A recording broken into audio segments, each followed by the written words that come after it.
বন্ধুরা, welcome to my channel blogger with বাবাইতে তোমাদের সবাইকে স্বাগত জানাচ্ছি। তো আজকে একটা মোস্ট ইম্পর্টেন্ট ভিডিও আছে, যেটা আশা করি তোমরা সবাই দেখবে এবং তোমাদের সবাই দেখার একটা বাধ্যতামূলক। কারণ বাধ্যতামূলক বলাটা ভুল, যাই হোক, কিন্তু চাইবো যে আশা রাখবো যে তোমরা দেখো ভিডিওটা। তো কারণ হচ্ছে আজকে যে ভিডিওটা হচ্ছে সেটা হচ্ছে কৃষ্ণকালী মায়ের উদ্দেশ্যে।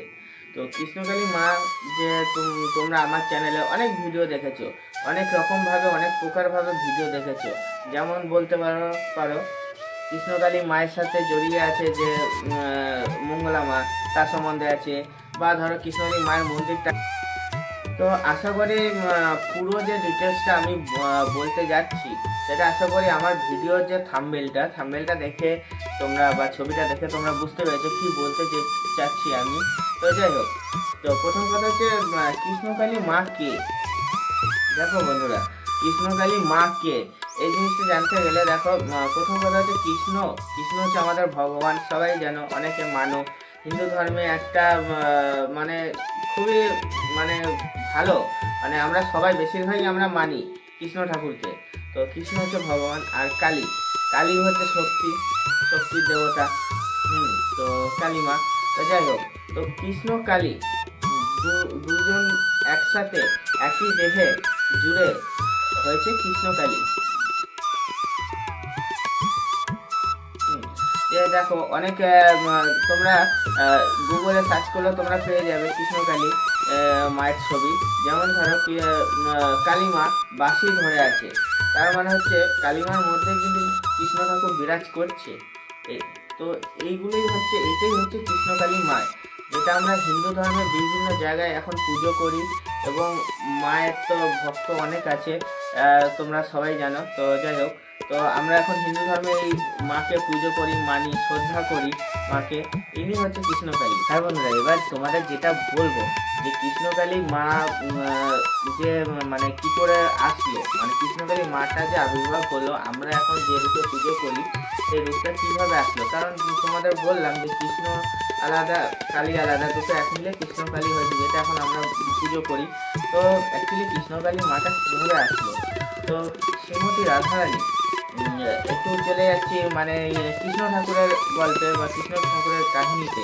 তো শ্রীমতী রাধারানী যখন মানে রাধাকৃষ্ণ ঠাকুরকে ভালোবাসতেন, সেই সময়টা ঘটনা।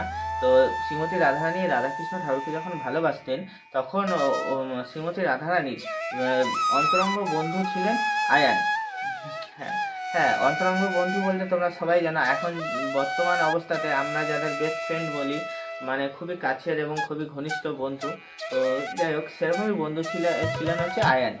তো আয়ানের সাথে চাপে পড়ে কোনো কোনো মানে কোনো অসুবিধায় পড়ে, তো আয়ানের সাথে বিবাহ করে হচ্ছে শ্রীমতী রাধারানী।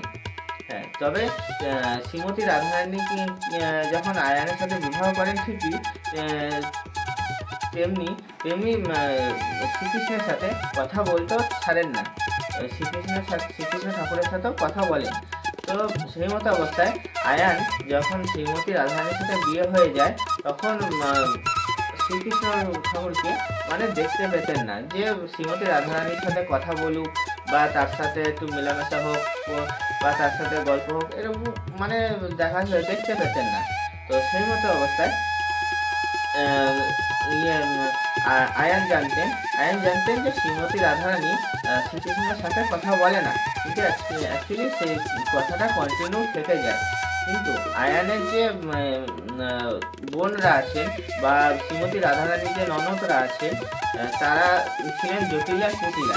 আশা করি তোমরা সবাই জানো, বর্তমানেও এখন এই নামটা সচরাচর মানে চলাচল হয়।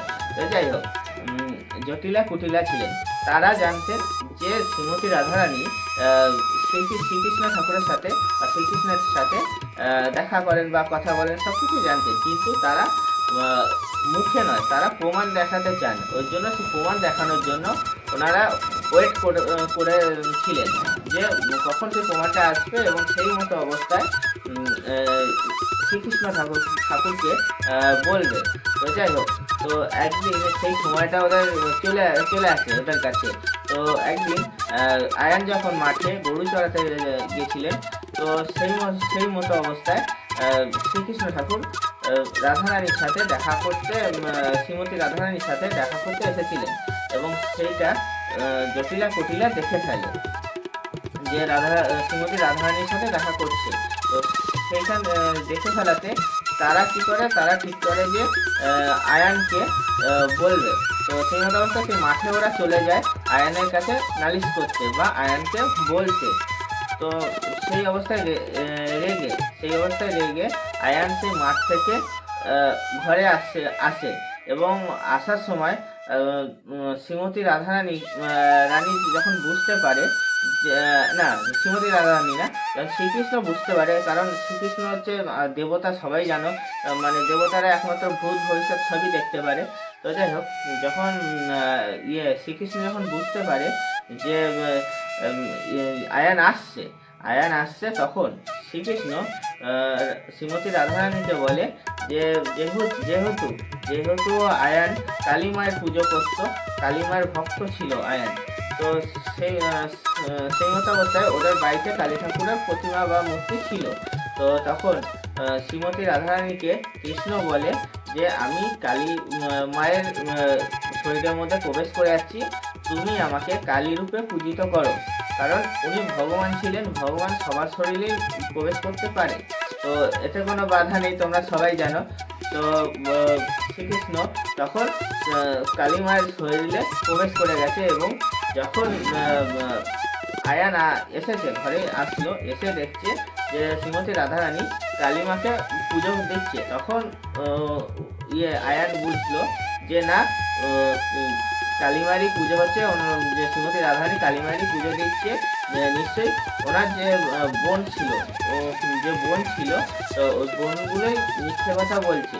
এইভাবে যখন পুজো দেওয়া হলো এবং কালী ঠাকুর যার দেহের মধ্যে শ্রীকৃষ্ণ ঠাকুর ঢুকে বসবাস করা শুরু করলো, সেখান থেকে দুজনের এক হয়ে গেল, একই শরীরে দুটো ঠাকুর যখন এক হলো, তখন ওইটা এখন বর্তমানে আমরা এখন ওই ঠাকুরটা কৃষ্ণকালী নামে পরিচিত হয়ে গেল এবং এখন বর্তমানে বিভিন্ন ঋষি মনীষী বলো বা এই কলির যুগে আমরা যে মানুষ আছি, তারা ওই ঠাকুরটাকে কৃষ্ণকালী নামে পুজো করি। এখন যেটা তোমরা আগেও বলেছি, নেটেও পাবে, গুগলে সার্চ করলেও পাবে, অনেক ধরনের ছবি পাবে এবং শুধু ছবি নয়, এবং অনেকে অনেক রকমের পুজো করে, সেটাও পাবে এই কৃষ্ণকালী মাকে। তো এইভাবে কৃষ্ণকালী মা এক হয়ে গেল এবং যেটা আমরা এখন কৃষ্ণকালী মায়ের নামে পুজো অর্চনা করি, পুজো দিই এবং তোমরা সব জায়গায় সেই জিনিসগুলো দেখতে পাবে, এই ঠাকুরগুলো দেখতে পাবে। এবং কৃষ্ণকালী মায়ের যে শক্তি, যে বা কৃষ্ণ ঠাকুরের যে কৃষ্ণ ঠাকুর বা কালী ঠাকুরের যে শক্তি, এই দুটো শক্তি এক হয়ে গেল। তো বর্তমানে অবস্থাতে এই কৃষ্ণকালী মায়ের পুজো হচ্ছে এবং আমরা বিভিন্ন রূপে মাকে দেখতে পাচ্ছি। তো আশা করি বন্ধুরা তোমরা বুঝতে পেরেছো যে কৃষ্ণকালী মা কে, আশা করি এই জিনিসটা তোমরা বুঝতে পেরেছো। এবং এই হচ্ছে কৃষ্ণকালী মা, এবং এই কৃষ্ণকালী মায়ের প্রতি যারা বিশ্বাস রাখো বা এমনি যারা ধরো কৃষ্ণ ঠাকুরের উপর বিশ্বাস করে রাখো, এনাদের যে শক্তিগুলো যে আমাদেরকে প্রোটেক্ট করছে, এটাই হচ্ছে অ্যাকচুয়ালি বলার উদ্দেশ্য, পাওয়ার অ্যান্ড প্রোটেকশন। কারণ ভগবানের শক্তি একটা মানুষকে বাঁচতে গেলে অবশ্যই দরকার হয়, কারণ মানুষ হচ্ছে ভালো খারাপ নিয়ে হয়। তো আমরা যখন খারাপ দিকে চলে যাই, তখন যে ভালো দিকটা যে আমাদের মনে আসে, সেটা একমাত্র ভগবানের শক্তির দ্বারাই সম্ভব হয়, কারণ একার দ্বারা কিছু সম্ভব হয় না। তো আশা করি সবাই বুঝতে পেরেছো, পুরো ভিডিওটা যে কি বলতে চেয়েছি পুরোটাই বুঝতে পেরেছো। তো ভালো লাগলে অবশ্যই লাইক, শেয়ার, কমেন্ট করে পাশে থাকবে, একটু ভালোবাসা দিয়ে সাবস্ক্রাইব করে থাকবে। আর কিছু না, এখানেই রাখছি, টাটা।